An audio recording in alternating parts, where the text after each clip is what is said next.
Hey everybody, what's going on? Hexlex here, got another Master Duel video for you. I'm pretty excited for today's because we're on yet another Spright variant, but this one features my favorite archetype, or at least one of them, a archetype that is near and dear to me, and that is going to be Tri-Brigade. So any excuse to play this deck, I will absolutely take it, and Tri-Brigade Spright is not just an excuse to play Tri-Brigades, it is actually a fairly good deck in its own right.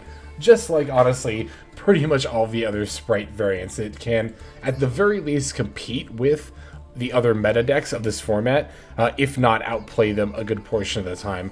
It's still, not even 12 hours into the release of these cards at the time that I'm recording this. Actually, no, I lied. It's a little over 12 hours at this point. But it's kind of hard to say. It's a little early, but it really feels like every single Spright deck just has a slight edge over the other meta decks. Now, as I've said in the past videos, and I'll continue to say, that does not mean you have to be on Spright to do well. You can, of course, play other decks and, still to compete in this meta. But if you are on a Spright deck, it does become a lot easier. I'll just say that much. So, yeah, like I said, we're mixing Sprights with Tri-Brigades here. The two actually blend very naturally and go very well together because as far as our Tri-Brigade main deck monsters go, we have two level 2 monsters. That is going to be Tri-Brigade Kerass and Tri-Brigade Kitt. And funnily enough, both of these monsters are the same ones that we can get off Rescue Cat. We actually crafted a third kitty for this deck because you really like opening with Rescue. I mean, to be fair, we probably should have been playing with 3 Rescue Cat the whole time. It was definitely mostly budget reasons that I was only playing 2 before, but yeah, you definitely want to open Rescue Cat in this deck, so we are on 3 here. Of course, we are also playing the Spright engine on top of that. Pretty standard fare, 3 blue, 3 jet, 1 of each red and carrot, and then of course in the extra deck, 2 of each Gigatic Spright and Spright Elf. The rest of the extra deck is relatively self-explanatory. You got the usual Tri-Brigade suspects. We're on double Ferrijit because Ferrijit is used not only in Rescue Cat plays, but also in a lot of Spright plays as well. The one extra deck choice that might look a little bit odd here is PSY-Framelord Lambda.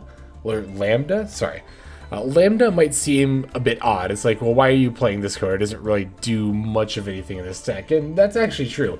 Effect-wise, it really does not do much of anything. We're almost never going to get this effect off, but what we can do is we can go into our Lambda by using, Bearbrumm as a material. Basically, this is very easy to make. There are other Link 2s that are much better to get out, but unfortunately, they're not in. Neither of them are actually in the game right now.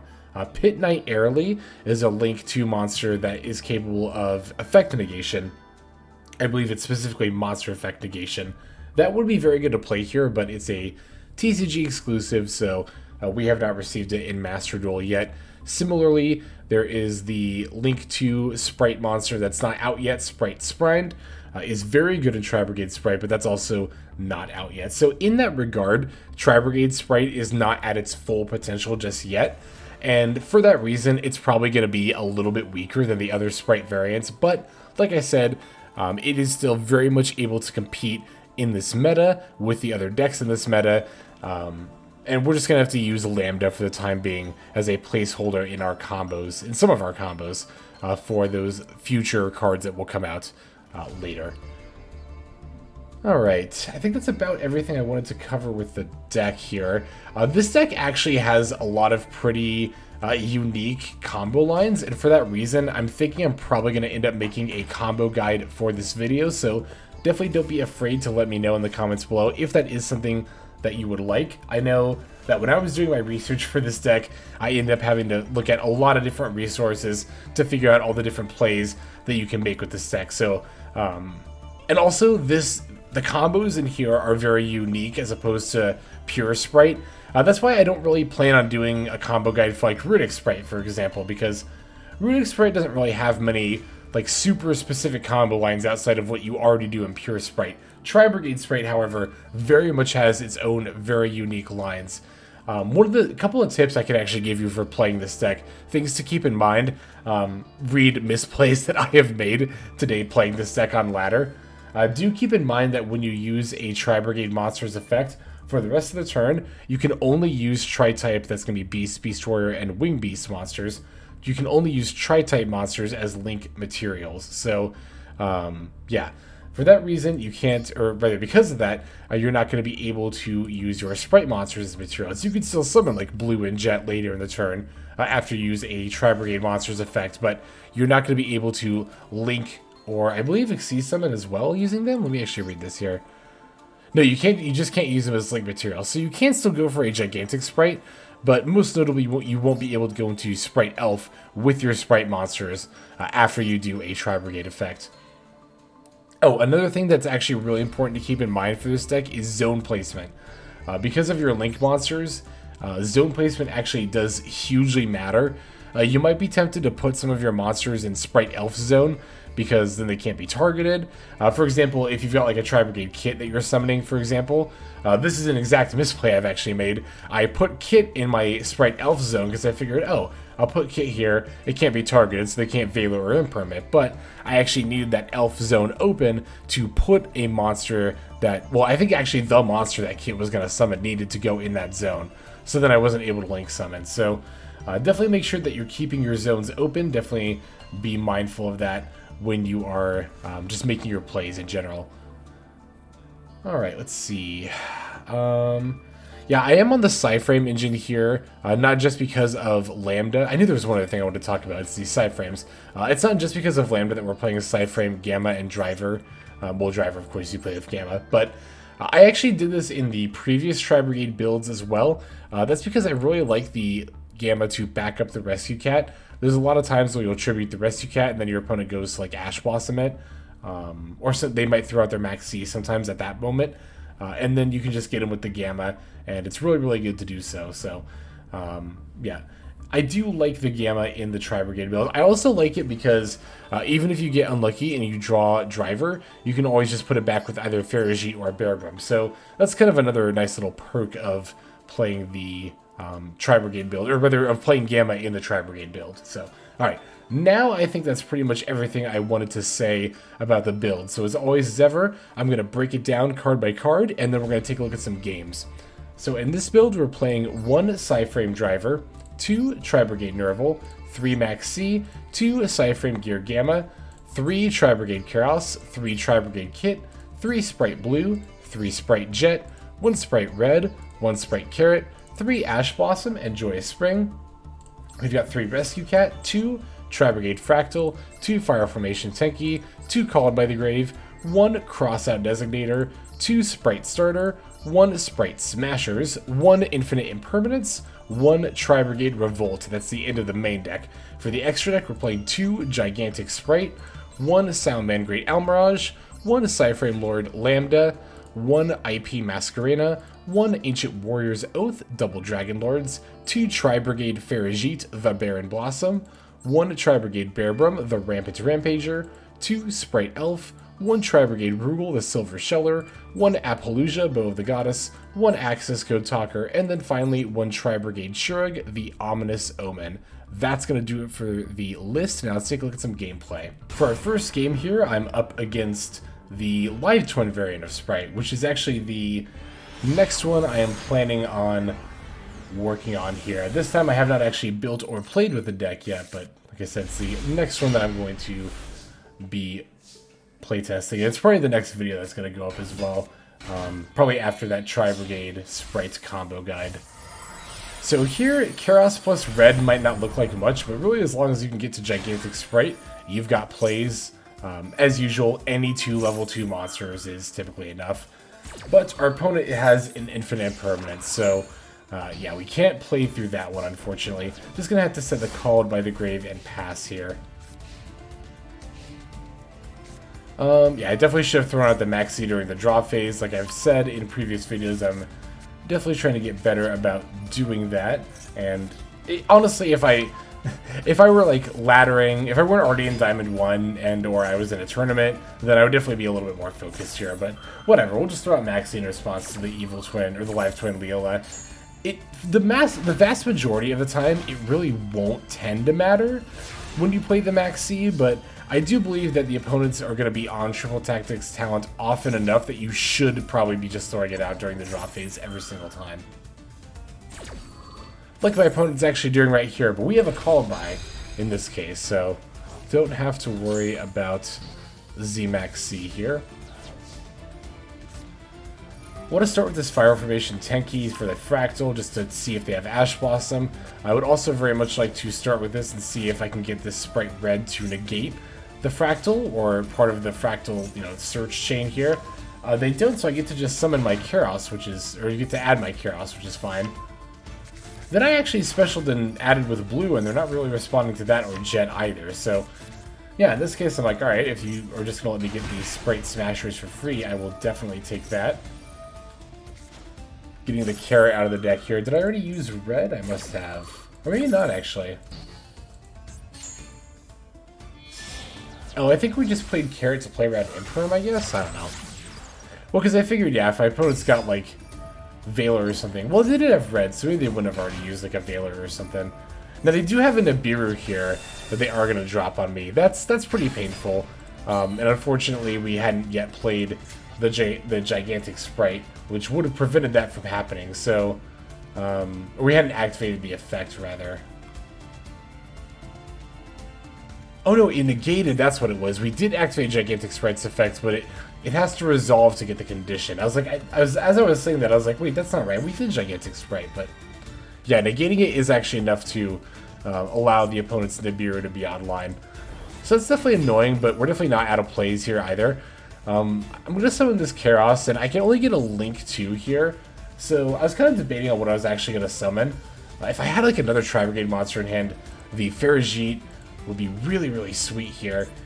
I could just go for the Bearbrumm, I guess, in this situation, and then link off into Lambda. I think that was actually probably what the play was going to be. Well, anyway, as I was thinking about it, my opponent just ended up conceding, so I didn't end up having to put too much thought into it when all was said and done there. So there is that game. Let's go ahead and take a look at the next duel here.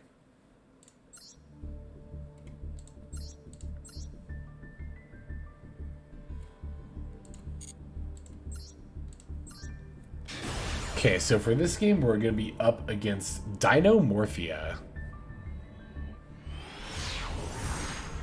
Didn't really look like it was playing anything too fancy, no like fancy engines or text. It was a fairly standard Dinomorphia build, so here we get to take the first turn, opening with Cat as well as a whole bunch of other stuff. We definitely really like this opening hand. I'm going to start by firing off the Rescue Cat, but unfortunately my opponent's got an Ash Blossom and Joyous Spring, and this is one of the very few hands where I don't have Gamma or Called By or Crossout to go along with it, so rip me. No Cat, we're going to have to pass our turn here. Gonna fire off Maxx during the draw phase this time, making sure we're doing that. Opponent's going to use Diplos just to send the other Dinomorphia monster, what is it, Therizia? Yeah. Before passing back to me here. So, at this point, I've got the Kerass, the Kitt, and the Jet, as well as the Nervall here, so I've definitely got plays for days. Gotta be a little bit mindful of my opponent's back row here, especially given that it's Dinomorphia. You know, obviously if they start going into Kit Regina and or Rexterm, I'm going to start having some problems. So I'll start with the Kerass pitching the Nervall, just kind of feel out maybe what kind of responses my opponent's got. They actually decided to Ash Blossom the Nervall, which is totally fine by me. I've already got a Tri-Brigade monster in hand anyway, as well as a Spright Jet, so I go to run out the Spright Jet as soon as the Ash Blossom resolves, but as you can see, they had a Solemn Judgment, so yeah, that's definitely going to put a very quick stop to that plan right there. There's actually a really, really good Solemn on my opponent's part as well, because, oh, I'm sorry about that, I bumped the mic there. That's actually a very, very good Solemn on my opponent's part. Cutting off the engine early when I have this few cards in hand, I think is the right call. So no Spright Jet and no Search as well, but we do still have 2 cards that we can banish for the Kerass. That is going to be enough for our Ferrijit, which will allow us to go into the Gigantic Spright. Because remember, you can use Link 2 monsters for Gigantic Spright's effect. So now we can special blue, we can get Carrot, and then I'm just going to normal summon Kitt and just battle here, honestly. getting Carrot specifically in case this last back row is anything relevant, but it does not end up being anything relevant at all. So, to be fair, our opponent really helped us out with lethal, with the Solemn Judgment there, but that's one of the ways in which, like, Spright often wins in general, not just Tri-Brigade Spright, but just Spright in general, is like, after dealing a little bit of chip damage, you just, like, kind of just slam a bunch of monsters in attack mode and attack your opponent, because honestly, for being level 2 monsters, the Spright monsters have pretty good stats, the main deck ones do, so. And then, of course, we can double down on the attack of our Gigantic Spright up to 3,200 as well. Alright, there is that duel. Let's go and just jump straight into the next one. Alright, so here we're playing against a little bit of a wackier Spright variant. It's, I don't know about wacky, it's probably still solid, at least, but we're playing against Adamantipator Sprights. The idea being that your Researcher and Seeker are both level 2. So, I mean, it really is that simple. Does your deck play, like, you know, 1 or 2 good level 2 monsters? Yes, then you can probably play the Spright engine. So here, as you can see, my opening hand was pretty atrocious. Didn't really have much of anything going on with it. So I'm just going to set this Revolt and pass, and then Maxx during my opponent's draw phase. They're going to start off with a Doki Doki, discarding the Quackmere Guardian. Even though I did Maxx, I'm actually still going to Ash Blossom here, because this is a really, really good point to Ash Blossom in general, just to stop the opponent's plays. So when you know they're on Adamantipator.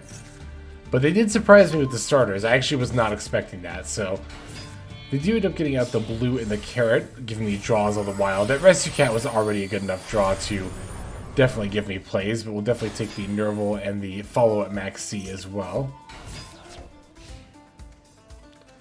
And then they pass. So, I mean, really all they're ending on here is just like a Gigantic Spright and a red and a carrot. Like, that's completely fine with me. I definitely have more than enough gas in my hand to take care of that. So I'll start off with Rescue Cat, see if I can bait out one of the responses.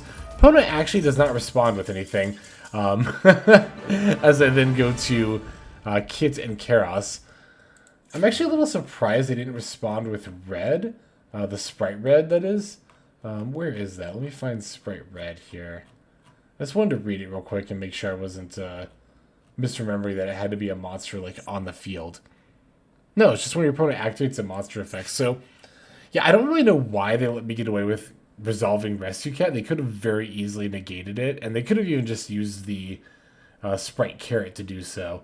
But that would have been their only negation at that point. So, yeah, I definitely had more than enough gas in hand to keep playing after that. And as soon as I showed that with the Spright Jet, I mean, you saw the opponent just, like, conceded right then and there. So, alright, I think we have... Yep, we have one more game to jump into, so let's take a look at that one. Alright, for our final game for this video, we're going to be up against Mathmech, the Code Talker variant this time. Looks like we're going to be playing second here. Take a look at our opening hand. All we really have for interaction is Ash Blossom, so hopefully that's going to be enough. Opponent's going to lead with a Signet Mining.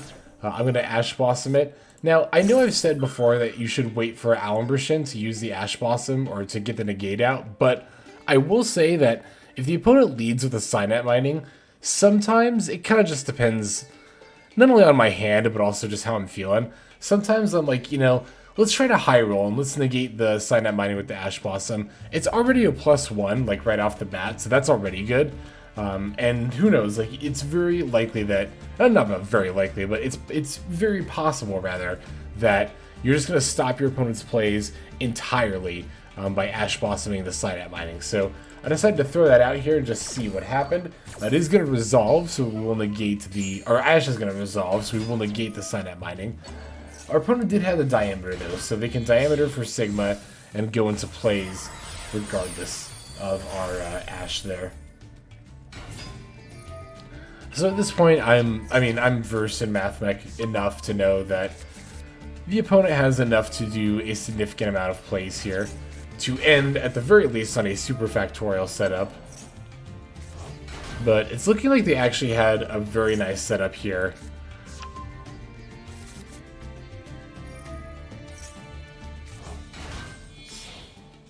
Oh yeah, I was really surprised here when the opponent linked off for Cyber's Wicked at this point. I guess they must... I should have looked at the deck list a little bit closer. I guess they're not on Link Disciple and Link Devotee.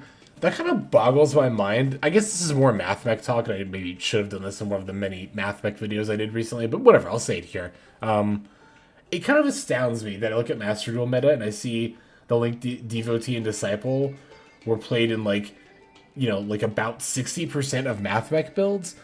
I kind of don't see, like, why you wouldn't play them. I get the extra deck space, yeah.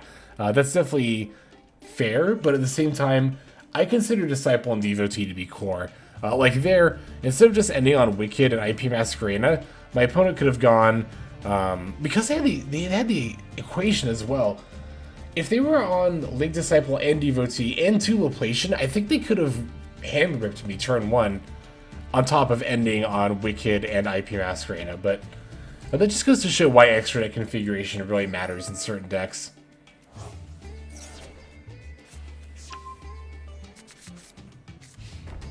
Now that Nobla is an interesting ad as well, but whatever. So I know that face down is super factorial. Ash Blossom isn't going to really do a whole lot for me here, but honestly, I know that this deck has so much gas that I can probably just play through this anyway, so I'm going to see if I can get away with that. And here they're going to flip up the Super Fact, get back the 3 Math Mech monsters, including, of course, Diameter. So here comes the Laplation with the Negate. Also gonna kind of more or less assume that I'll be up against at least 2 additional monster negates from an Appaloosa here as well. So Laplation hits the Rescue Cat, which looks like a pretty harsh hit, but I actually really wasn't planning on summoning the cat this turn anyway, because it can very easily get negated by my opponent's responses, and, you know, if Kitt gets negated, it's at least still level 2. But Rescue Cat is decidedly not level 2, so... Yeah, so it looks like they're just going to fire off the IP Masquerena as soon as I go into Kitt. Interesting that they used Laplation to go into Appaloosa here. They kind of traded the Diameter Omni Negate for an Appaloosa Negate. I don't really know why they did, but alright, they can. I suppose they can do that if they want. So here I'm just going to force a couple of activations from Appaloosa. The blue I knew wasn't going to resolve. Kitt I thought maybe my opponent might let resolve, but they ultimately don't. So I'll just move to battle phase and battle over the Appaloosa with Spright Blue, as well as a tiny bit of chip damage in with Kitt. And then now I can keep making my plays without having to be interrupted by the Appaloosa. Alright, 2 level 2s lets me go for a Gigantic Spright, gonna detach the Kitt and special the Jet. That lets me get both effects, and now we're just like off to the races, right? Like Kitt's gonna mill Nervall, Nervall's gonna get a search, and then Jet's gonna search Starter, and then Starter, of course, is just gonna get even more stuff out. Do we already use blue? I think we already used blue, so we get out red for the monster negate, and just so on and so forth. And I'm pretty sure because this Kitt actually got negated. Let me read this here. Yeah, I think that because the Kitt got negated, we could use our Spright monsters as link material. So I think I could have gone into a Spright Elf and just continue to make plays. But either way, the opponent conceded. So yeah, that's going to be it for this deck profile with Tri-Brigade Spright. Again, I do plan on getting that deck, or that combo guide out, rather, for this deck out probably tomorrow, if not tomorrow very, very soon. After this video comes out, so definitely be on the lookout for that as well. We'll go into all the different lines, and there are a lot, so be looking forward to that. But in any case, let's just go ahead and move on now to our outro.